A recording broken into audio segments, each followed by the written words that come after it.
Doctor Jayaprakash കർത്തത്തിൻ്റെ നോബാർ എന്ന കഥ. നോബാർ എന്ന വാക്കിൻ്റെ അർത്ഥം വ്യവസ്ഥകൾ ഒന്നുമില്ല. ഡോക്ടർ ജയപ്രകാശ് കർത്തം ഉത്തർപ്രദേശിലെ ഗാസിയാബാദിലെ ഒരു ഗ്രാമത്തിൽ ജനിച്ച ജയപ്രകാശ് കർത്തം ആധുനിക ഹിന്ദി മുൻനിര ദളിത് സാഹിത്യകാരനായി അറിയപ്പെടുന്നു. ഇദ്ദേഹം കവി, ഉപന്യാസകാരൻ, കഥാകൃത്ത്, ലേഖകൻ മുതലായ മേഖലകളിൽ സജീവ സാന്നിധ്യമായി നിൽക്കുന്നു. ഇനി നമുക്ക് കഥയിലേക്ക് വരാം. ജാതി വ്യവസ്ഥകളെക്കുറിച്ച്, അതിൻ്റെ വേർതിരിവുകളെക്കുറിച്ച് പറയുന്ന ഒരു കഥയാണിത്. നമ്മുടെ അന്തരങ്ങളിൽ ഒളിഞ്ഞു കിടക്കുന്ന ജാതി ചിന്തകളെ ചുരുളഴിക്കുന്നതാണ് നോബാർ കഥ. പഴയ തലമുറയിൽ അത് പാറ പോലെ ഉറങ്ങിക്കിടക്കും. പുതുതലമുറ പക്ഷേ പറഞ്ഞ ജാതി നോബാർ എന്ന പ്രസ്താവനയിൽ ഉറച്ചു നിൽക്കും.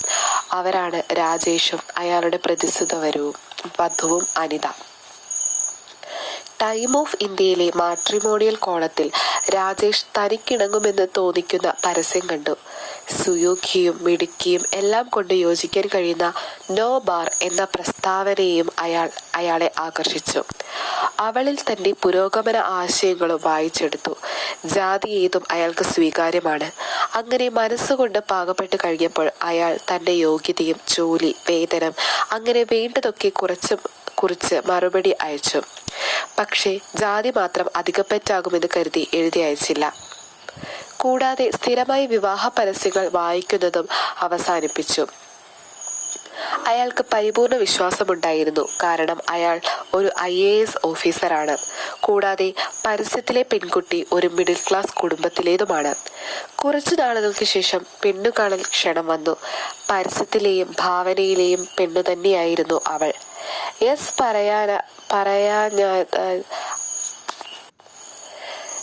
പറയാനാകിയതാണ്. അപ്പോൾ പെണ്ണിന്റെ അപ്പൻ പറഞ്ഞു, ഞങ്ങൾ തുറന്ന ചിന്താശീലക്കാരാണ്. മക്കൾ മറ്റു മതക്കാരെയാണ് ജീവിത പങ്കാളിയാക്കിയിട്ടുള്ളത്. പെണ്ണും ചെറുക്കനുമാണ് ഒന്നിച്ച് ജീവിക്കേണ്ടവർ. അവരാണ് അവസാന തീരുമാനം പറയേണ്ടത്. കാരണം അവരാണ് അഡ്ജസ്റ്റ് ചെയ്യേണ്ടവർ. കൂടുതൽ പരിചയപ്പെട്ടതിന് ശേഷം മാത്രം തീരുമാനമെടുത്താൽ മതി. രാജേഷ് സമ്മതിച്ചു. ചായ കുടിച്ചു പിരിഞ്ഞു. പിന്നീട് പലതവണ അനൗപചാരികമായി അവർ കണ്ടു. പലതും പറഞ്ഞു. അടുത്ത് കോണാട്ട് പ്ലേസിലെ ഹോട്ടലിൽ പുൽത്തകിടിയിൽ ഇരുന്ന് കുറേ നേരം സംസാരിച്ചു. ഹണിമൂൺ സൗത്തിലുള്ള ഊട്ടിയിലാകാമെന്ന് ഇരുവരും സമ്മതിച്ച് വിവാഹത്തിന് സമ്മതമാണെന്ന് മാതാപിതാക്കളെ അറിയിക്കാൻ തീരുമാനിക്കുന്നു. രാജേഷ് മനക്കോട്ടകൾ തീർക്കുന്നു. തൻ്റെ തീരുമാനം തന്നെ പഠിപ്പിച്ചു വളർത്തിയ അച്ഛനമ്മമാരോട് പറയാൻ രാജേഷ് ഗ്രാമത്തിലേക്ക് പോയി. അവർ തൻ്റെ വിവാഹക്കാര്യം ഗൗരവമായി ഈയിടെ ചർച്ച ചെയ്തിരുന്നു. എല്ലാറ്റിനും ഒരു കാലമുണ്ടെന്നും വിവാഹത്തിന് സമയമായെന്നും അച്ഛൻ പറഞ്ഞു. കണ്ണടയ്ക്ക് മുമ്പ് വിവാഹം നടന്നു കാണണമെന്ന് അറിയിച്ചപ്പോൾ അവർ സന്തോഷിച്ചു. പെൺകൂട്ടുകാർ എവിടുത്തുകാരാണെന്ന് തിരക്കിയില്ലെന്നും അവരുടെ ജാതി അറിയില്ലെന്നും രാജേഷ് പറഞ്ഞു. പക്ഷേ നല്ലവരാണെന്ന് അവൻ പറഞ്ഞു.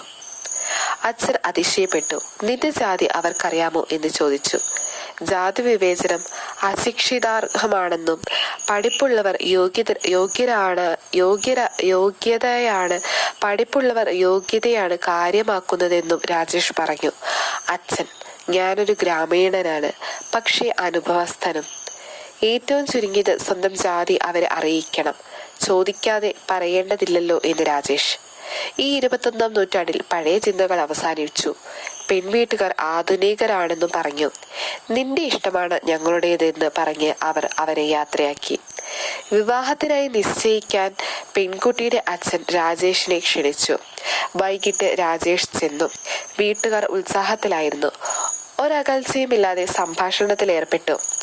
മറയില്ലാത്ത ആത്മീയത കണ്ട് രാജേഷ് വിചാരിച്ചു, എല്ലാവരും ഇങ്ങനെയായിരുന്നെങ്കിൽ ലോകം എത്ര നന്നാകുമായിരുന്നു. അനിതയെ പറ്റി അവളുടെ അച്ഛൻ ചോദിച്ചു. പെൺകുട്ടിയുടെ പേരാണ് അനിത. അനിതയെ പറ്റി അവളുടെ അച്ഛൻ ചോദിച്ചു. നല്ലതാണെന്ന് രാജേഷ് പറഞ്ഞു. നിശ്ചയം രാജേഷിന്റെ ഗ്രാമത്തിലാണെങ്കിൽ നന്നായിരുന്നു എന്ന് അറിയിച്ചു. സമ്മതിക്കുകയും ചെയ്തു. തീയതി പിന്നെ അറിയിക്കാമെന്ന് രാജേഷ് പറഞ്ഞു. സമ്മതിക്കുകയും ചെയ്തു. പോകാൻ എണീറ്റപ്പോൾ ചോറ് കഴിച്ചിട്ട് പോകാമെന്ന് നിർബന്ധിച്ചു. സംഭാഷണം രാഷ്ട്രീയത്തിലേക്ക് കടന്നു.